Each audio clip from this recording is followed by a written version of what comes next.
I got a phone call the other day, and it was somebody calling that asked whether or not I do obedience training.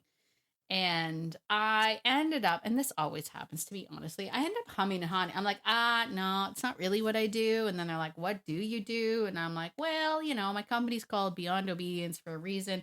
I don't really teach you how to teach your dog, sit, stay down, come. What I do is more working with people. I'm really like, I'm an expert with, fearful dogs. I help multi-dog households, so they can understand canine conversations going on in the house. Anyway, the long and the short of it is I end up usually saying, tell me what's going on with your dog. I'll tell you if I'm the right fit.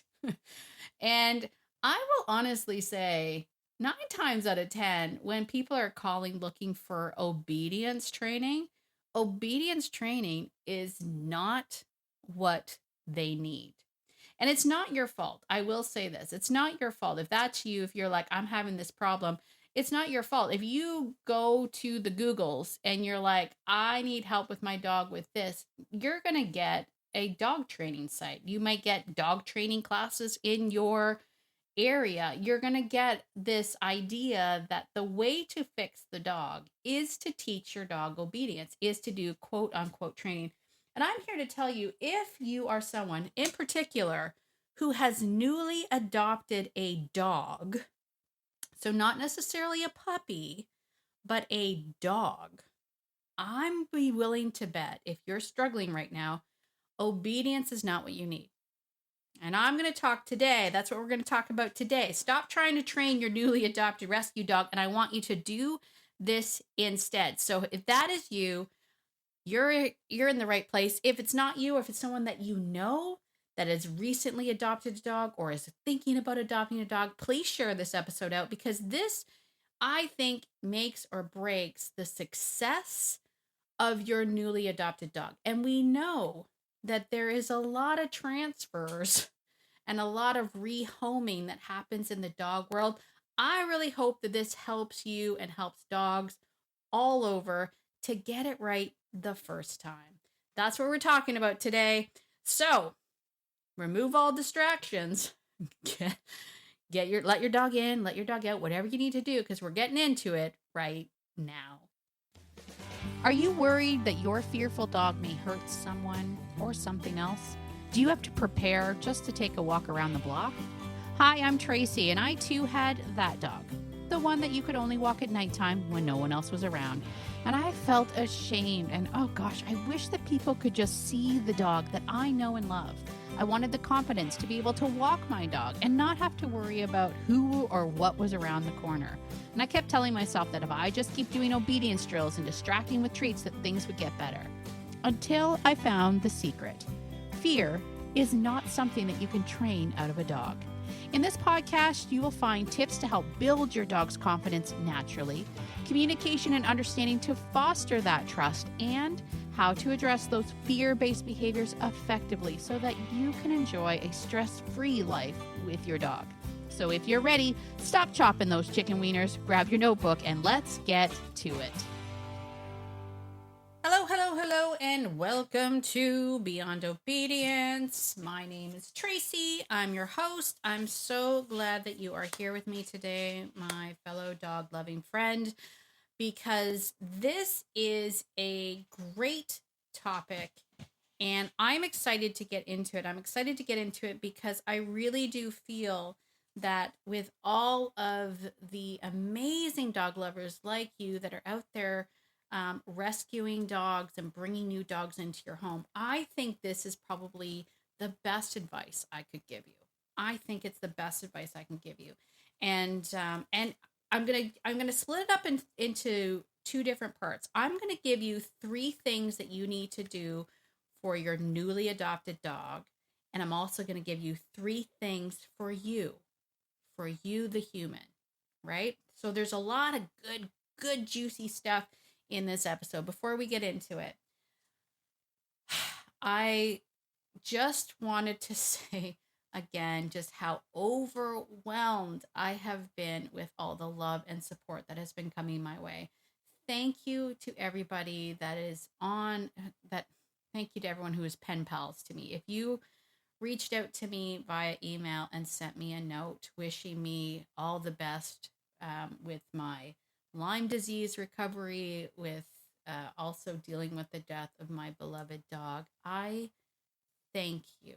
I thank you from the bottom of my heart. I read every single one of those emails. I tried to respond to every single one of those emails to let you know that your words matter, and they meant the world to me. So thank you from the bottom of my heart. I am feeling better. Lyme disease, check. I am feeling better.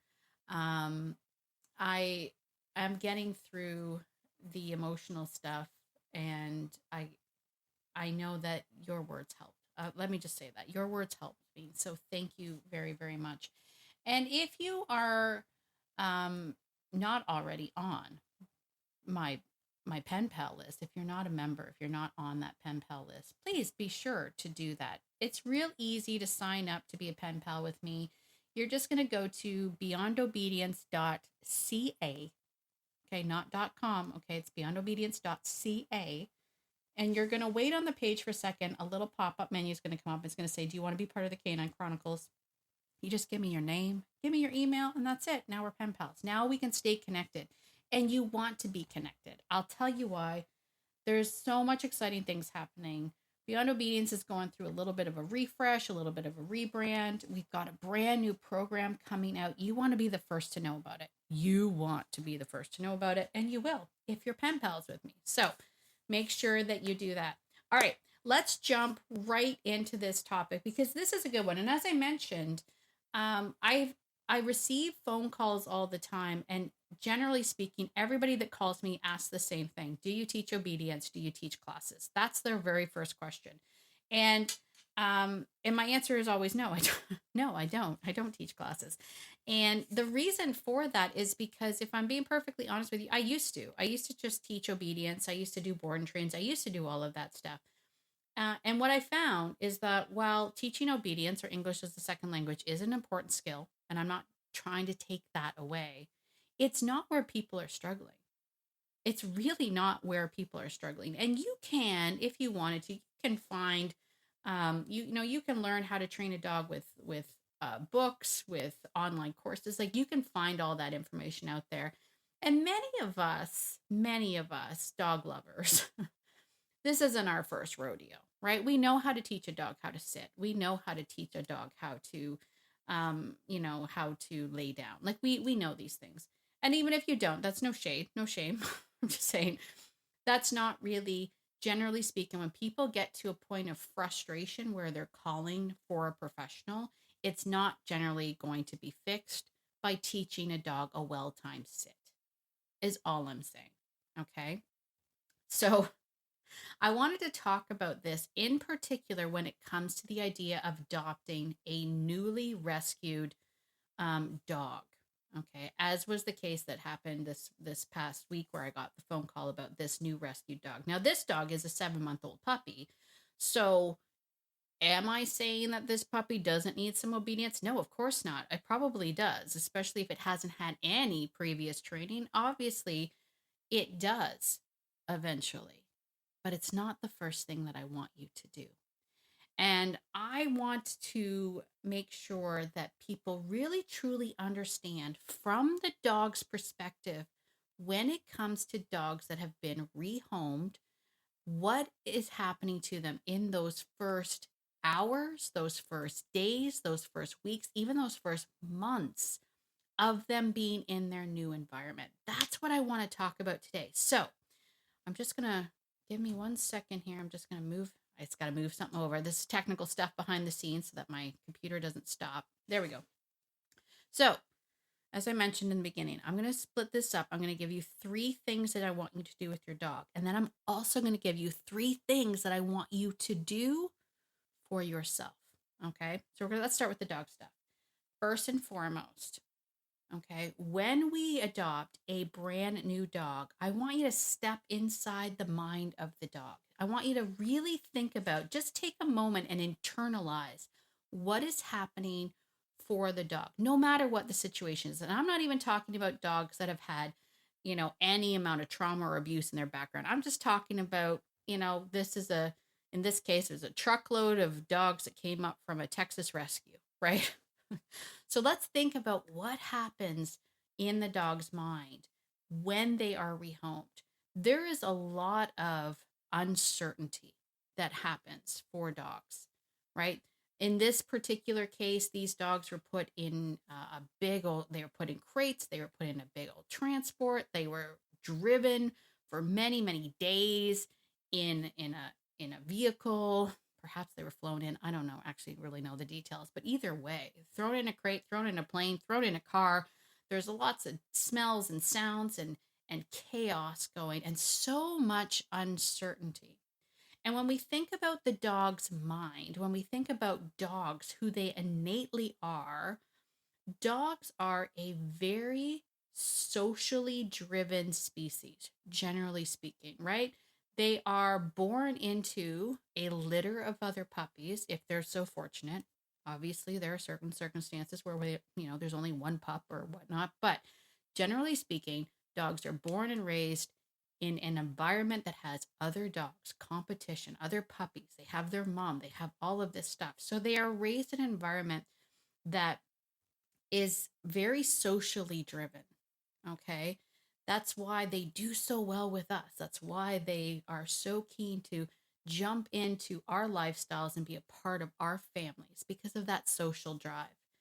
And so when we take them out of whatever it is that they're known and we put them in a crate and we ship them somewhere else, we have literally rocked the entire essence of who they are. We have removed them from everything that they know to be true. We've segregated them, separated them, put them in a car or train or I don't know if they ride by train, plane, whatever. We've moved them and now we've decided to plop them someplace else. And that's what happens the moment you get your rescue dog, right? The moment that dog graces your presence, you have a species, you have an individual sentient being that is completely and utterly lost. They have no idea what's going on. So the very first thing that I need everyone to understand is that when your dog, your newly adopted dog comes to you, the first thing that they don't need is they don't need a lot of, oh my gosh, I love you, you're so cute, and all of that stuff, all the lovey gushy stuff. They actually don't need that, right? Dogs in this mode are in survival mode. They are going to be immediately trying to figure out, how do I survive this? So, what are we talking about when we're talking about survival things? Survival things like, where's the food? Where's water? Where's shelter? Who's going to feed me? Who's going to walk me? All of these survival things are going to come into play. That's what your dog is looking for. How am I going to survive this brand new environment? Okay.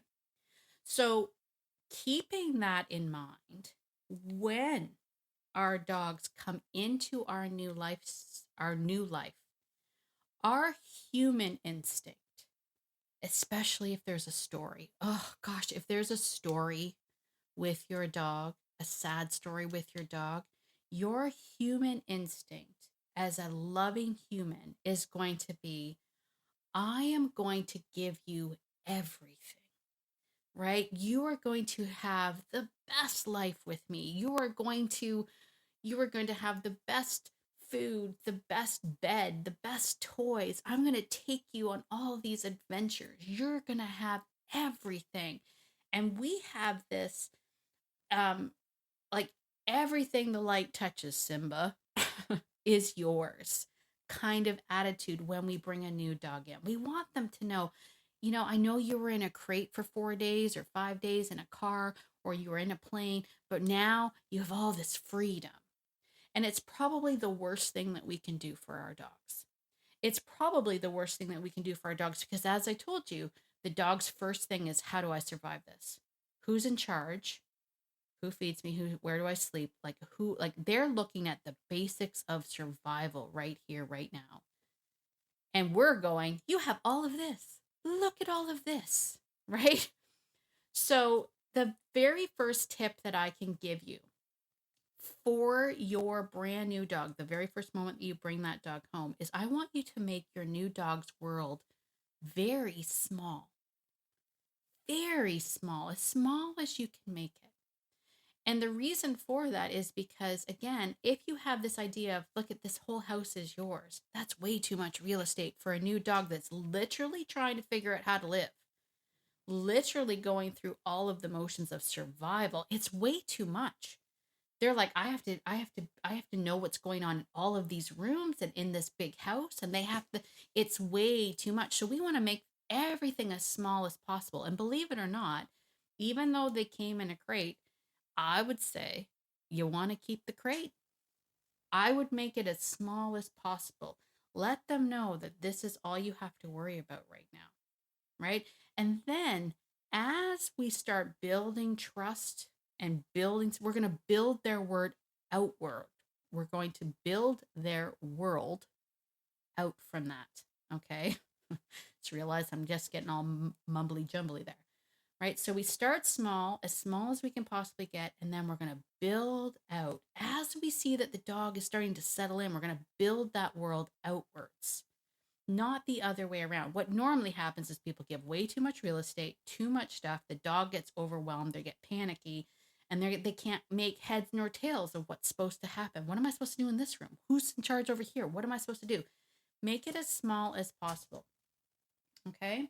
And then build it out. Now you could have a happy-go-lucky dog that is easily going to quickly build their world out. That could happen. Absolutely. It happens all the time. But if you don't have that dog, you're going to overwhelm them and you're going to stagnate their growth and their trust in you because they have too much stuff to focus on. Okay, so that's tip number 1. Make the dog's world very small and build it out when you see that the dog is comfortable. Step number 2 for your new dog, you're going to create what I call POP or POP. POP. POP. It stands for pattern of predictability. Listen, for every new dog that comes into your life, that is the first thing that they are going to start to want so that they can settle in is a pattern of predictability. And they're going to want to be able to predict the outcome of their environment with as close to 100% as possible. Okay.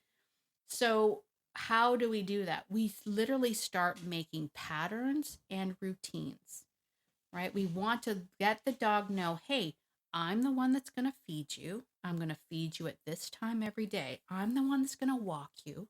I'm going to walk you at this time every single day.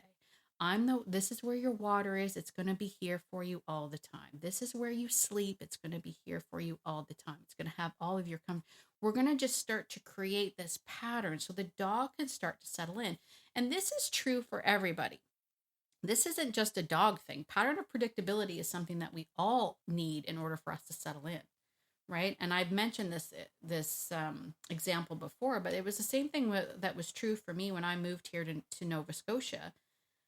I didn't know anything when I first moved. I didn't know where the feed store was. I didn't know when the garbage truck came. So I was in a constant state of, I don't know what's going on. Where do I go? What happens? And all that stuff. And it wasn't until, the first time when I put garbage out every week. I found out when garbage day was, and I'm like, okay, so I put my garbage out the one Sunday because it's pick up on Monday, and then I put it out the next Sunday, and my neighbors laughed at me, and they're like, garbage comes every other week. And I was like, oh, I didn't know. Where I used to live, it came every week, right? So I didn't know. I'd haul all my garbage back up to the house for the week. The point is, you have to get into a pattern of predictability, and your dog is no different. So this isn't the time where you want to start showing your dog off or having lots of guests come over. As a matter of fact, if I can give you a tip, no guests for a while. And don't take your dog places for a while. Okay, again, remember, we're making the world very, very small and we're building out from there. And when it comes to building trust, we don't want to bring a lot of different people into your house. You don't want to be like, oh, come and see my new dog, because that's too many people. Who feeds me? Who walks me? Who pays attention to me? Who does all of this stuff? They are going to need to know that. And within this amount of time, in those first few days, weeks, months, dare I say, your new dog is going to be testing everything. Everything is just a test. They are yes, no answers for the dog, right? Your new dog is going to come in to your new space and they're going to say, okay, this is where I sleep. But what happens if I get up on the couch? And if you say, oh, no, no, no, no, but no, I don't let you on the couch, they're going to go, okay, that was a no. What happens when I take this toy over here? Oh, you're okay with that? That is a yes. All of these tests are simply just yes, no answers. They're not, it's not your new dog being bad or whatnot. They're literally just testing. They have to test everything in their new environment. What is mine? What is yours? Where do I go? What's going to hurt me?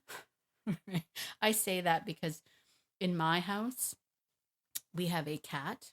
It's my daughter's cat. She lives in my daughter's room. And the rules of our household is no dog shall pass the threshold of Paisley's room. No dog shall pass. So all dogs at some point that come into my house learn that rule the hard way, which would be to just wander in and then a cat comes out and ninjas their face, just pow, pow, pow, pow, right? Like Peanut is swift and direct, and it's not just a no, it's a hell no, right? So they learned that very, very early on. Um, I recently brought Dakota up into the house after Echo's passing. I brought Dakota up. I will say this as a sidebar. I brought Dakota into the house. But you know what? I'm going to say this. You guys, you're my friend. I brought Dakota up to replace Echo. And I'm not even going to say that I didn't do that. I 100% did that. I brought Echo up to replace Echo. I brought Dakota up, who is Echo's sister. I brought her up to the house to replace Echo because I couldn't stand coming into the house and not seeing a brown noof waiting for me. And although she is not Echo, she's never going to be Echo. She is the best damn Dakota she could be. So I make no apologies for that. And in relationship remedy this month in my community, for people that are in relationship remedy, I'm going to be talking a lot about what I did, knowing knowing the emotional stuff that I'm putting on this dog and how it's affecting everybody. But we're going to talk about that. Anyway, that's not for this discussion. My point is, Dakota had to go through the Peanut test. Like she literally was just like, she came in the house, she was all happy. She ran into Paisley's room. She got like pow, pow, pow. And now she knows not to go into Paisley's room. The point is that dogs have to go through that. They will figure out what is my boundaries? Where am I allowed to go? What am I allowed to do? And every single thing is a test. Every single thing is a test. So the quicker that you can create that pattern of predictability for your dog, the quicker and easier the dog will start to settle in. And you'll start to see it. And the quicker your dog has that pattern of predictability, the quicker you can build out their world. And remember, you want to build it out. You don't want to just, get a new dog and be like, the next day we're going to Pet Value. Like, please do not do that. Please do not do that. Okay. Start small, build out, create a pattern of predictability. And then step number 3, your only focus, besides starting small and building pattern predictability, is to start to create trust. That is step 1 of any relationship, is the dog has to learn to trust you. And this is why it is critically important that you heed my advice when I say start small, make the dog's world small, build it out slowly. All of these little tests are going to be, when you start building out from this small world, when you start going, now we're going to venture out into the backyard. Now we're going to venture out to the front yard. Now we might walk down the street. What you are hoping to achieve as you build out is that anytime your dog, your new dog, has a, oh my gosh, what's that? Or as what I like to call it is the, oh my gosh, I'm going to die moment. Something startles them, something out of the ordinary happens. Anytime that happens, You want your new dog to look at you and say, that scared me. What are we going to do about it? Right? You want that connection of what are we going to do about it? Because that is you starting to build trust, right? When you respond, you're not going to let new dogs come up to your dog. You're not going to let strange children come and pet your dog. If you take your new dog out on the third day and you're walking down the street and a little kid comes running up to you and says, "Can I pet your dog?" No. Just a flat out no. Your neighbor comes up, "Hey, is that your new dog? Can I pet the dog?" No, right? Because you want that new dog to know, I'm not going to let anybody into your space until you fully trust me. Because this is step one of the 3-step process on how you help a new dog or a fearful dog learn to trust. Okay. And that is that they have to first learn to trust you. So it is important that your goal in these next days, weeks, months is to not get your dog out there to see everybody and meet everybody and go to all these places, all the things you dreamed for this dog because you felt bad because this is a rescue dog and you're now saying you can have this amazing life. Your dog will have that amazing life, but not right now. Right now, you're going to build trust first. And if you do it this way, if your focus is on, I want to make sure this dog trusts me. I want you to keep saying that. Put a sticky note on the door. I'm working on trust. I want this dog to trust me. If you do that, the next step, which is the dog learns to trust the situations you put them in, the next step becomes significantly easier. Once the dog fully trusts you, then the dog's going to trust that when you go to the places you want to take them, that you've got their back. That is developed and that is built in to this brand new relationship. But you gotta trust me when I say make the dog's world small, create a pattern of predictability, and then work on trusting you. Okay? Does that make sense? I hope that makes sense. All right. So bonus tip. This is getting a little long in the tooth, and I realize that. How long is it's getting long in the tooth? So I'm going to try to get through the 3 things that I want for you. Okay, my friend. This is what I want for you. These are your tips. Those are what I want you to do with your dog. This is what I want you to do for you. Very first thing. This is a great tip. I need you to remove all timelines. It is good to have goals, dreams, aspirations of all the things you want to do with the dog, but you need to remove the timelines. I don't want you to, and it's hard for us. We humans are very time oriented, right? We have this dooming death clock on us, right? That we have like time is short and time is fleeting and time is, dogs don't have that.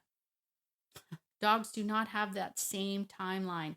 So for them, it takes as long as it takes, right? It takes as long as it takes. I don't want you thinking, okay, well, I'll give them a couple of days in the house and in the backyard, but after that, I'm going out to the street. Like we're going for a walk because I really want to get them out to like, see people. Take that out. No, you don't know the timeline. Might be 3 days, might be 3 months. You don't know. And it doesn't matter. Take away all the timelines. Okay. Second thing, I want you, because you're taking away the timelines, I want you to give yourself some grace in this. I know that this is going to be challenging for you. I know that you are going to struggle with this idea of having no timelines, but you need to give yourself grace. Know that you are not stunting your dog's socialization. Know that you're not going to mess things up if you take a little bit longer just keeping this dog to yourself. Okay. Give yourself some grace here. With those timelines becomes this responsibility. And you may even get people who are like, you haven't like taken the dog out yet, or you haven't gotten the dog used to the car yet, or you haven't whatever. Give yourself grace. Take the time that it takes so eventually it takes less time. That's a Pat Pirelli quote. Take the time it takes so eventually it takes less time. Give yourself the grace to know that you are exactly where you need to be. There are no timelines here. There is no shoulda, coulda, woulda, like, you should have had this dog, knowing this by now. No, you don't know. You have no idea how long it's going to take, and it doesn't matter. So give yourself grace.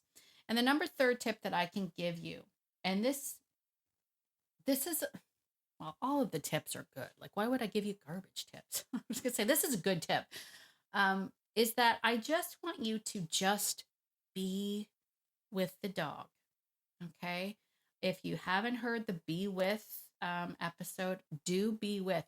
I would be doing be with every single day with my new dog. Just be, just sit, be, observe, listen to your dog. Okay.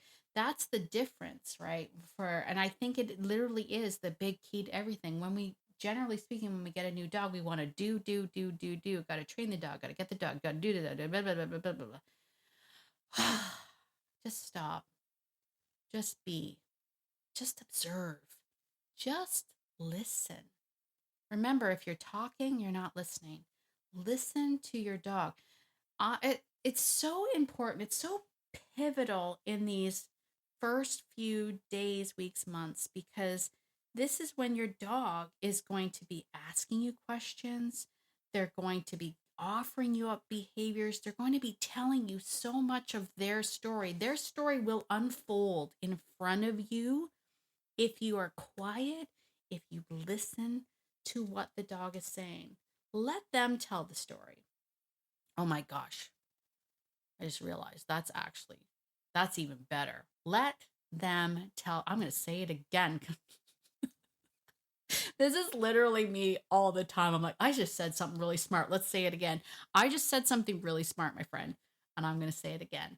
Let the dog tell the story, especially if your dog came with a story. If it came with the human perspective of the story of abuse or trauma or whatever, let the dog tell their story and be an active listener of that story. I'm going to leave it with that.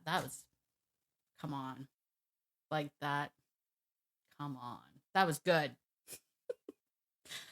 That was good. My Lyme disease must be getting a lot better, or I am still in the throes of Lyme disease. I'm going to listen to this back and go, that made no sense. I hope it didn't. I hope that made sense to you. Anyway, those are my tips. Let's recap very, very quickly because we're coming on to over 30 minutes. Recap really quickly. Here are the 3 things that I want you to do when you first get a newly adopted dog. Okay. Very first thing, you're going to make the dog's world small and build out slowly when the dog tells you they're ready to build out. Number 2, you're going to create a pattern of predictability. You're going to create a pattern so that your dog can learn to settle in. Who feeds me? Who walks me? Where do I sleep? What stuff is mine? Everything's going to be a test while they're creating all of that stuff, but creating patterns. Dogs live in cycles and patterns. So the quicker you can create that pattern of predictability, the quicker your dog will settle in and the faster you can build their world out. And step number 3 is you are not focused on teaching them anything other than to trust you, right? That you want them to know that you are the advocate of them. You are there for their back. Everything that you do is about trusting you. And that's the most important thing. And then for you, my dog loving friend, I want you to remove all the timelines. Take the time it takes, so eventually it takes less time. Give yourself grace. And finally, just be, observe and listen and let your dog, your new dog, tell their story. All right. That's it for me today. I hope you enjoyed that. If you enjoyed this episode, or you know somebody that is recently adopting a dog or about to adopt a dog, please share this out with as many people as you possibly can. And if you haven't already, please be sure to hit me up on Apple Podcasts. Give me a 5-star written review. It really does help to push the show out to more and more dog lovers like you and I, which is the goal. It's the goal.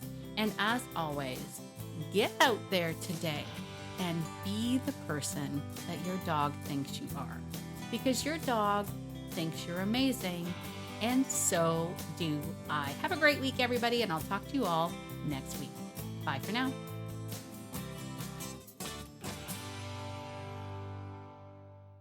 Oh, and one more thing. As always, this podcast is intended for education and entertainment purposes only. If you feel that your dog is a danger to you or others, please reach out to a trained professional in your area to get the help that you need. Never crowdsource free information from Facebook groups or podcasts to help you with severe behavior issues. Thanks. See you next week.